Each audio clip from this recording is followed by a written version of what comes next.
And here it is guys, after ilang weeks of not having updates sa ating kalamansi. Welcome back to our kalamansi planting series!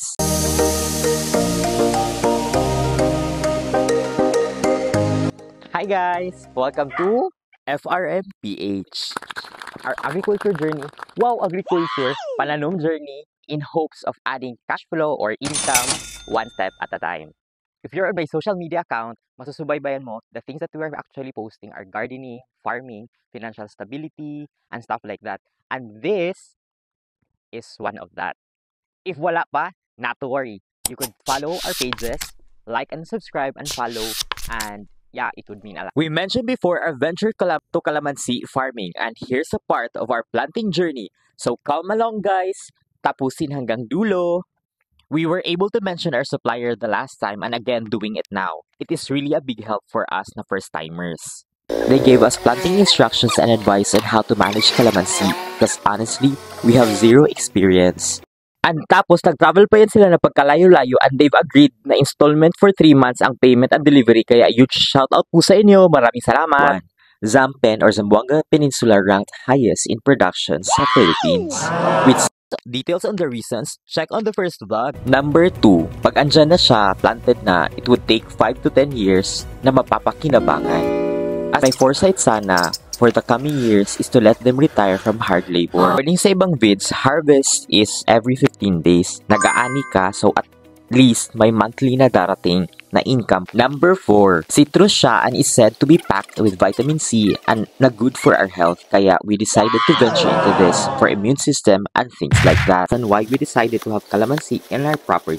Versatile siya na crop and pwede siyang ibenta in bunga itself. Actually, hindi pa din namin alam ang terms in the calamansi world. And the pest management we'll have to do in the future. Kaya join us guys in this trial and error journey and share your experience on how to deal things. And aside from the 5 reasons why, we also share with you yung mga paniniwala namin dito sa amin. So may palihi tayo, bulaklak ng saging, tapos a little sugar. And then later of course, itatanim natin to. Pero may konting abuno. So we do yung bulaklak ng saging para daw mamunga ng marami. And the sugar is para matamis ito. Kuha silupin pa para di masayang. So, ito siya. Ang distance niya horizontally is 1.5. So, ito yun siya. And then, of course, ang 1.5 papunta dito. So, yung 1 meter is dyan. And later, yung 3 meters naman, isa-separate natin siya papunta dito. And that sums up our part 1 of calamansi journey, which is only 5 lang ang naitanim dahil sa ulan. And as we mentioned before, it took us 3 months to complete the 150 seedlings. So the next video would be updates from part 1 and see how beautiful it's turning out to be. Siyempre, naunang gawin ang mga pegs to make sure na nakalinya ang mga pananim natin. And sa planting diskarte naman, sinunod talaga lang namin ang instructions ng supplier. For more details, check on our first vlog. Based sa layout, magkakaroon siya ng pairing na 1.5. So 1.5, 1.5, and ito na yun siya. Para ang next na pair is 3 meters apart. And then, they're starting to dig a hole na for the planting na. So ito na yung unang 2 lines na natamnan. The next 3rd lines and 6th are small clips lang na nakuha sa videos. So pagkasyahin na lang, intindihin nyo na lang.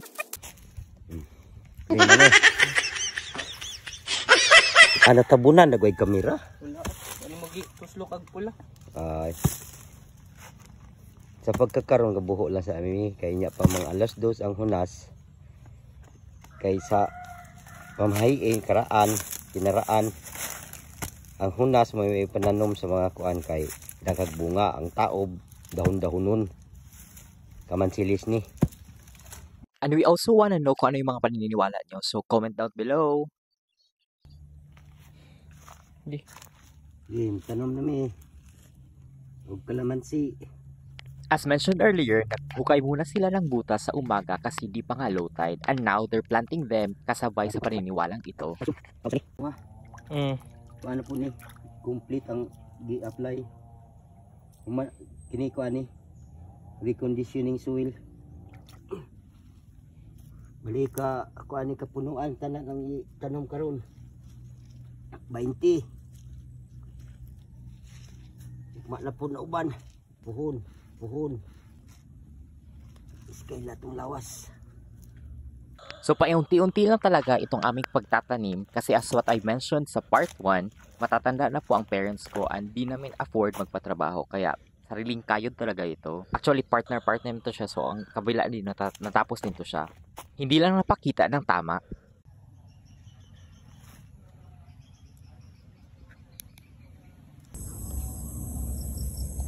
Oh, muni ang project na to ket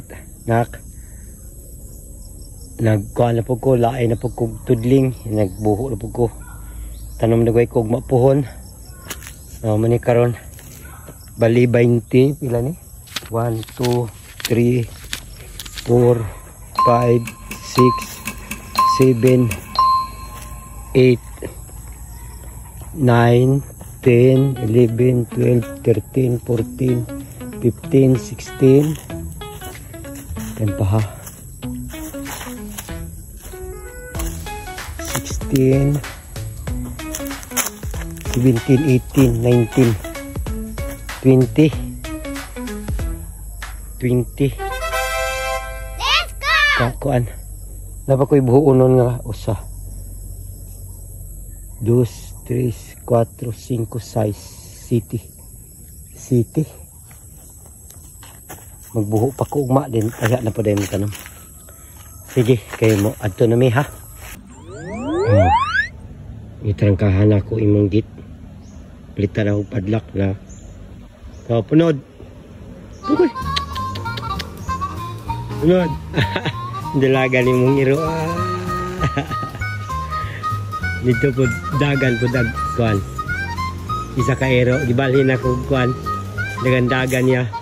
So paingon ko sa dol sa seedling sa kamansilis.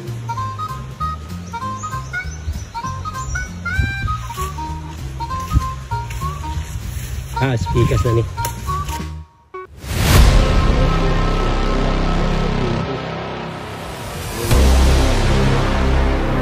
Buntag paghunas. So akong gibuhog sa isang adlaw ba. Muna siya. Mas 12 na anak. Pauli na dahil mi. Akong pandung-pandungan kay akong daob. Di kuan man. Isiga man. Pero dili man na mo sigag kusog. Inana ra ba. Nagipandungan niya ang punuan na. Dili man na mo katay kay gamutro man na siya. Dayon. Kuan man. Kibubuan po na kung ayaw ng tubig ni ilalo man na. Another 20. Ang kuan dari na sa ano. Nani? Ha? 53 na lang ako itala ng mga kamansilis. Makuhaan to na ako ugma. 33 na lang dayon. Kung mahuman ako ang 20. Dirim na yung gikan gud sa buwahan. Then pagkahuman anak mawir na pug ko kanang naa na pong porsyon na. Sige kay mo aris ako sa Urugo na kog mga bako. Tumbang na. Makan. Ang dauban po dayon ang punuan. Gali kay ang mga tanom nimo nakaipsot. Wa ginaigo in taon. Doon na dito kamansilis duha ka buok ra. Wa po din yung nata wala ra. Karon ibalikan ako ron na gipicturan mga inako. Dog nangka diri And we'll also post updates sa ating nangka. Stay tuned. Kaipsot man kita naman ka.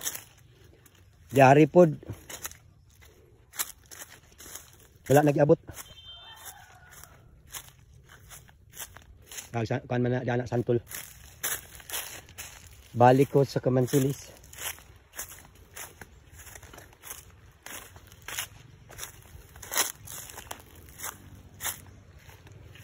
nangka og abukado nakaipsot ng taon kaluyan bi po sa Ginoo.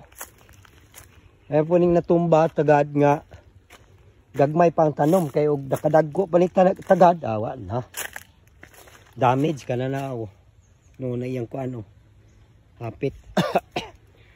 Lubi ni mama nimo na nasad-an gamay.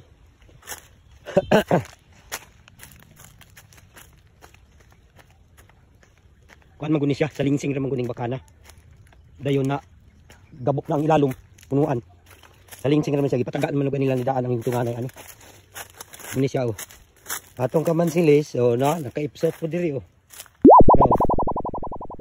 No. Pikas. Arigato. Kini magtanong pa mo ko ani kining linya ha. Nga. Tunga. Diri ka episode po diri oh. Ini. Na. Kamansilis nimo na ka episode. Wala na igo, kiripod. Oh. Kiri riya, may nasad ang gamay.